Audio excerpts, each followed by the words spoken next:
Salam saudara-saudara kasih dalam nama Tuhan kita Yesus Kristus. Hari ini firman Tuhan cukup menggelitik karena berjudul Muliakan Tuhan dengan Kejujuran. Kiranya firman ini menjadi berkat bagi kita semua, khususnya sahabat-sahabatku yang ada di kantor Bank Tabungan Negara. Mari kita berdoa sebelum kita mendengar firman Tuhan. Ya Allah, ya Bapa Tuhan kami Yesus Kristus, hamba-Mu akan menyampaikan firman yang berjudul Muliakan Tuhan dengan Kejujuran. Jadilah firman itu merema dalam kehidupan kami siapapun yang mendengar, dan hamba yang menyampaikan firman Tuhan diurapi dengan kuasa Roh Kudus. Nama Yesus dipermuliakan. Amin. Salam saudara-saudara sahabatku yang ada di BTN. Siapapun Anda, pada hari ini judulnya Muliakan Tuhan dengan Kejujuran. Memang agak berat mendengar judul ini. Awal saya menerima tema ini cukup berat, tapi ini memang yang diminta Tuhan. Ini memang menjadi kehendak Tuhan. Di era akhir zaman ini, kita perlu mendengar firman Tuhan yang agak keras, yang agak menegur kita dan menasihati kita untuk muliakan Tuhan dengan kejujuran. Memang kata kejujuran ini menjadi suatu hal yang sangat mahal, ya, sangat langka, ya. Tetapi itu yang diperlukan oleh Tuhan, mencari orang-orang yang jujur. Apalagi memuliakan Tuhan dengan kejujuran, bukan dengan kemunafikan, dengan ketulusan, bukan dengan dusta. Muliakan Tuhan dengan kebenaran, bukan dengan kepalsuan. Saudara yang kasih dalam nama Tuhan Yesus Kristus, sahabatku yang ada di BTN. Saya mengambil ayat firman Tuhan Mazmur 33, ayat 1, 2, dan 5 yang sebagai landasan firman Tuhan pada hari ini untuk bicara kata kejujuran. Bersorak-soraklah hai orang-orang benar dalam Tuhan, sebab memuji-muji itu layak bagi orang-orang jujur. Bersyukurlah kepada Tuhan dengan kecapi, bermazmurlah baginya dengan gambus 10 tali. Ia senang kepada keadilan dan hukum, bumi penuh dengan kasih setia Tuhan. Saudara yang kasih dalam nama Tuhan Yesus Kristus, sahabatku yang ada di BTN pada hari ini, dikatakan bersorak-sorailah, bersukacitalah, memuji Tuhan, layak bagi orang jujur. Muliakan Tuhan dengan kejujuranmu, bukan dengan kepalsuanmu, bukan dengan kemunafikanmu, bukan dengan kebohonganmu. Itu yang diminta Tuhan.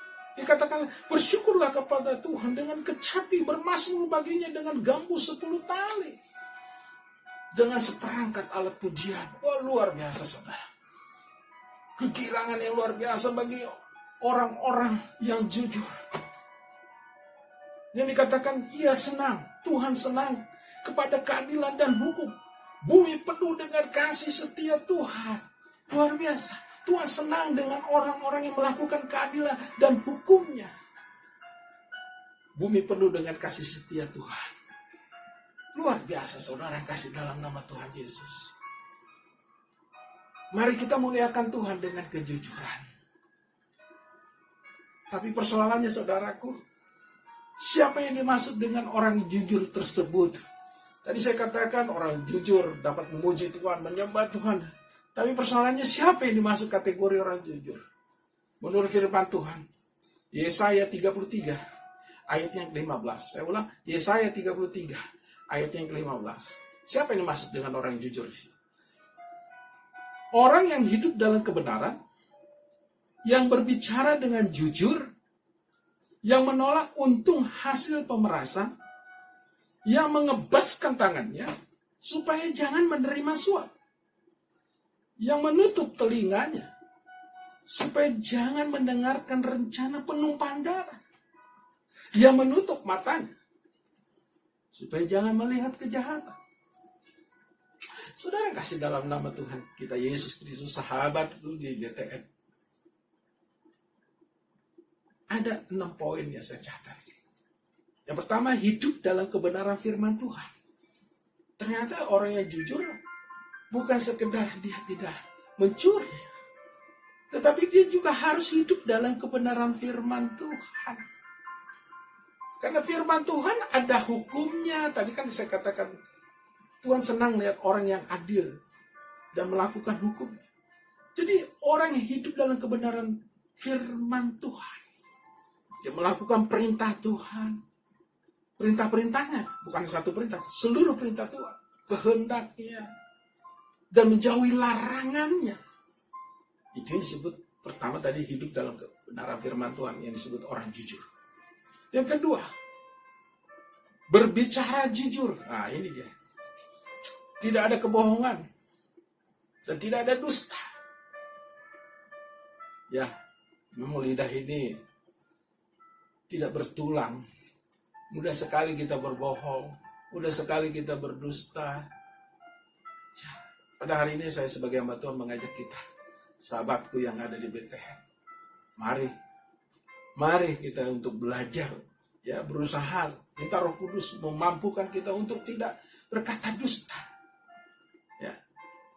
Ya, biasa kalau laki-laki sedang merayu wanita kan kadang-kadang keluar bohongnya juga. Pada hari ini kita bicara kebenaran firman Tuhan tentunya dalam kehidupan kita sehari-hari. Jauhkan dari kebohongan dan dusta. Yang ketiga adalah tidak memeras orang lain.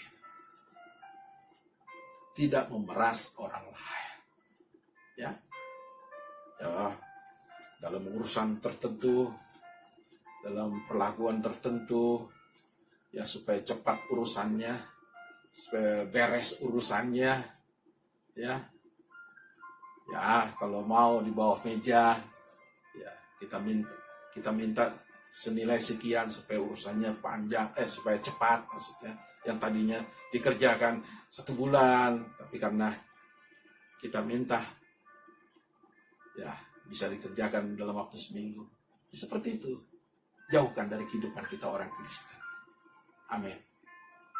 Ya, belajar tidak memeras orang lain. Bahwa tanggung jawab kita sebagai karyawan, sebagai pekerja, ya itu memang kita sudah digaji. Jangan memeras orang lain. Menolak suap.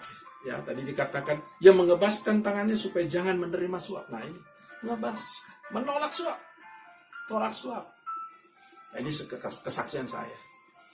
Waktu saya dulu bekerja di pemerintahan, banyak orang yang mau memberikan maksudnya. Tapi saya tolak. Dan saya katakan saya sudah terima gaji, penghasilan dari instansi kantor saya. Dan saya hidup. Dan saya sudah berjanji pada saat saya masuk kerja untuk tidak menerima suap atau sogokan untuk melancarkan segala urusan. Apalagi saya waktu itu membawahi banyak bank-bank di Indonesia, termasuk BTN. Saya katakan saya tidak mau menerima suap. Puji Tuhan. Puji Tuhan. Walaupun pada akhirnya saya tidak punya kekayaan yang mewah, rumah mewah, atau mobil mewah, atau simpanan. Tapi saya tetap hidup di dalam Tuhan. Itu yang penting. Hidup di dalam keselamatan Tuhan. Ya, untuk apa saya punya hidup mewah tetapi hasil menerima suap atau memeras? Itu tidak kekal. Lebih baik saya hidup jujur. Dan sampai hari ini, puji Tuhan, banyak yang pakai saya. Nah, itulah hasilnya kalau kita hidup di dalam kejujuran, tidak memeras, tidak menerima suap. Dan tentunya juga hidup di dalam kebenaran firman Tuhan dan berbicara jujur, tidak dusta dan tidak bohong.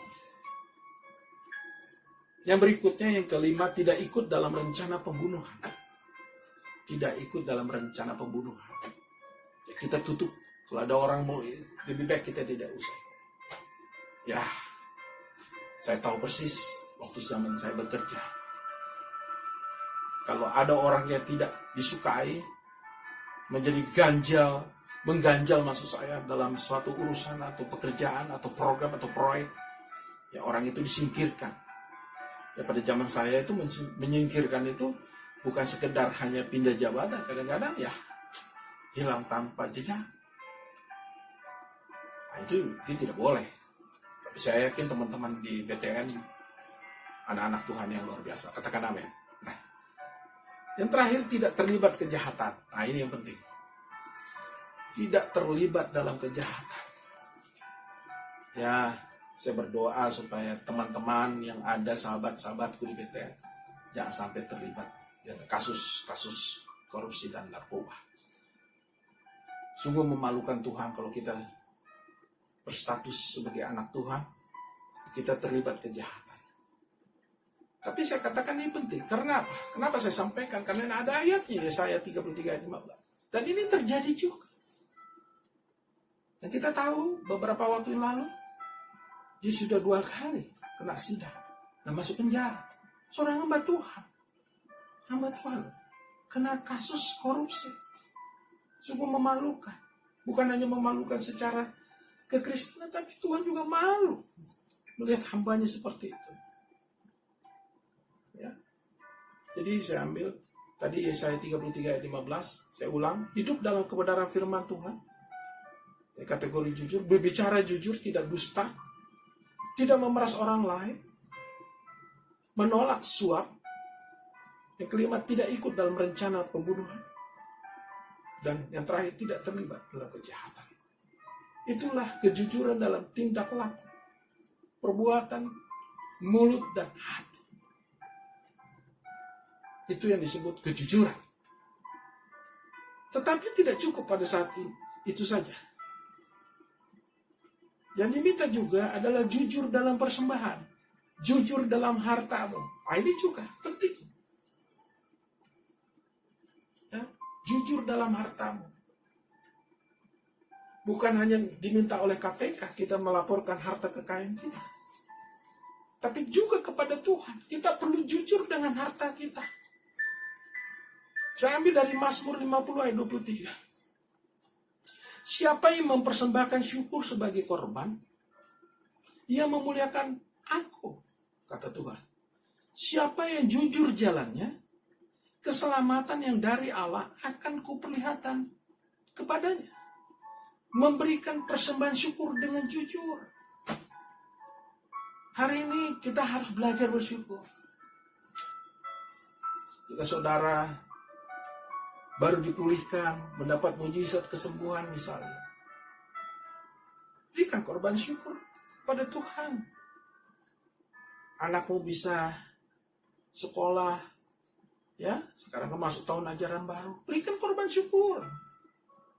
Anakmu lulus, berikan korban syukur. Anakmu wisuda, berikan korban syukur. Engkau naik pangkat, berikan korban syukurmu. Ya, perlu itu. Sebagai kita orang beriman kepada Tuhan, Tuhan mau melihat apakah kita jujur dalam persembahan. Ya, Tuhan sudah berkati, tapi kita nggak mau jujur, kita nggak mau saksikan. Itu kan juga suatu kesaksian bahwa saya mendapat mujizat, saya naik pangkat, gaji saya naik misalnya, anak saya bisa wisuda, anak saya bisa menikah diberkati, anak saya bisa sekolah, anak saya bisa lulus. Atau kita terlepas dari kecelakaan misalnya, atau mara bahaya misalnya. Itu juga harus memberikan persembahan syukur kepada Tuhan.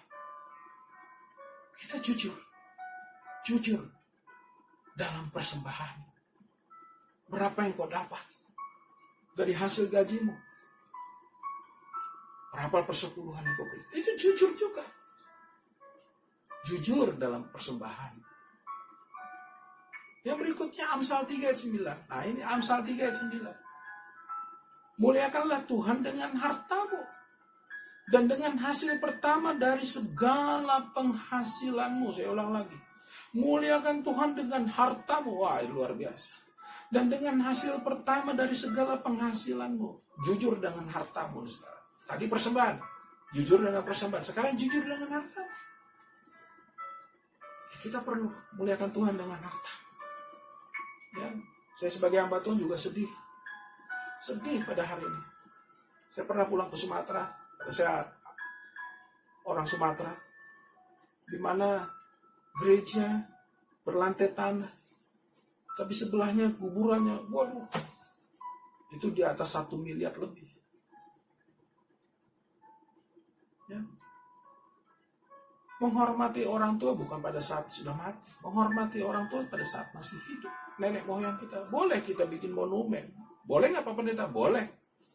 Tapi juga kita perhatikan jujur dengan harta kita. Ya, kadang-kadang saya juga singgung kepada umat. Ya, kalau kau bikin pesta perkawinan, habis berapa banyak? Kalau hari ini mungkin ratusan juta. Pertanyaannya, kau sudah muliakan Tuhan dengan hartamu, bro? Sudah berapa banyak kau berikan kepada rumah Tuhan, ke hamba Tuhan? Nah, ini perlu kita perhatikan, sudah muliakan Tuhan dengan harta. Dikatakan tadi dengan hasil pertama dari segala penghasilanmu. Kadang-kadang ya saya sebagai hamba Tuhan mengalami banyak hal. Ujian iman. Banyak orang bilang kepada saya, Pak Pendeta, saya sering doakan, Pak Pendeta kalau ini berhasil proyek ini, pekerjaan ini berhasil, waduh, persepuluhannya saya akan berikan kepada Pak Pendeta untuk bangun gereja. Wah, luar biasa. Ada yang janji bangun gereja, belikan ruko, kasih mobil, dan segala macam hal.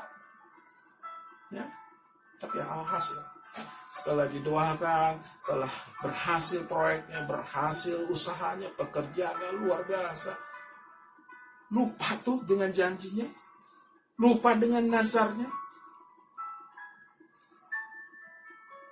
Apakah disebut orang jujur? Pasti dia berkata dusta. Ingat kisah para rasul 5, Ananias Safira.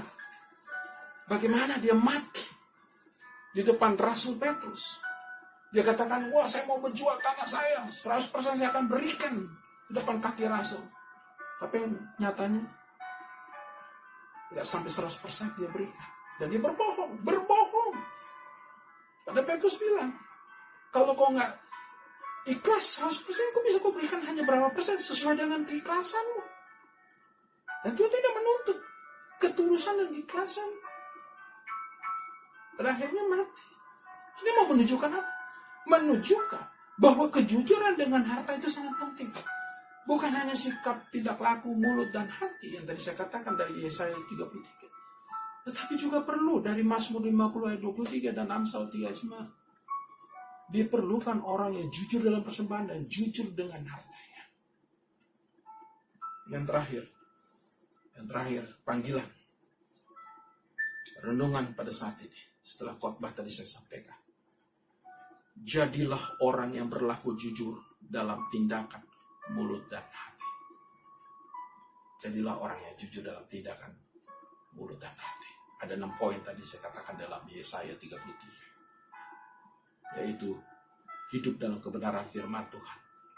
Bicara jujur, tidak memeras orang lain, menolak suap, tidak ikut dalam rencana pembunuhan, dan tidak terlibat kejahatan. Saya yakin sahabat-sahabat Tuhan yang ada di BTN pasti orang-orang jujur. Yang berikutnya panggilan, jujur dalam hartamu. Ini penting sekali. Jujur dalam hartamu, jujur dalam persembahan. Itu penting sekali. Harta tidak dibawa mati, saudara. Mari kita menyerahkan hidup kita dan harta kita. Kasihlah Tuhan dengan segenap akal budimu, dengan segenap jiwamu, dengan segenap hatimu, dengan segenap kekuatanmu. Ya, kekuatan itu bukan sekedar badanmu saja, fisikmu saja. Kekuatan juga harta. Itu artinya sesungguhnya. Jadi, mari kita jujur dengan harta. Ya, bukan hanya untuk KPK saja. Ya, tetapi juga jujur dengan harta untuk bagaimana kepada Tuhan mempersembahkan persepuluhan, persembahan syukur, ya, setulus ikhlas. Dan dengan kejujuran kita sudah memuliakan Tuhan karena sudah berlaku adil. Ya dong, kita melakukan itu karena sudah adil. Tuhan memberkati kita, Tuhan melindungi kita, Tuhan menyertai kita, Tuhan memberkati kita dan kita perlu berlaku adil. Adil dalam perlakuan kita, mulut hati kita, adil dalam harta kita. Itu juga perlu. Ya. Kejujuran, muliakan Tuhan dengan kejujuran. Dan berlaku adil. Yang terakhir, ini yang penting. Tidak ada kepalsuan untuk bersukacita kepada Tuhan. Mari kita muliakan Tuhan dengan sukacita. Tadi saya katakan dengan kejujuran. Jangan dengan kepalsuan. Jangan dengan kemunafikan. Tuhan Yesus memberkati kita semua yang mendengar firman Tuhan, khususnya sahabat-sahabatku yang ada di BTN. Mari kita berdoa. Terima kasih Tuhan, firman Tuhan sudah purna. Biarlah Tuhan terus beracara menjadi rema dalam firman Tuhan ini kepada kami, sahabat-sahabat khusus kami yang ada di BTN. Biarlah mereka diberkati, memuliakan Tuhan dengan kejujuran, dengan tindakan mulut dan hati. Begitu juga jujur dalam persembahan dan jujur dalam harta mereka. Dan mereka boleh bersukacita dengan kejujuran, bukan dengan kepalsuan, bukan dengan kepanikan. Tuhan Yesus memberkati. Terpujilah Engkau Tuhan kami Yesus Kristus. Amin.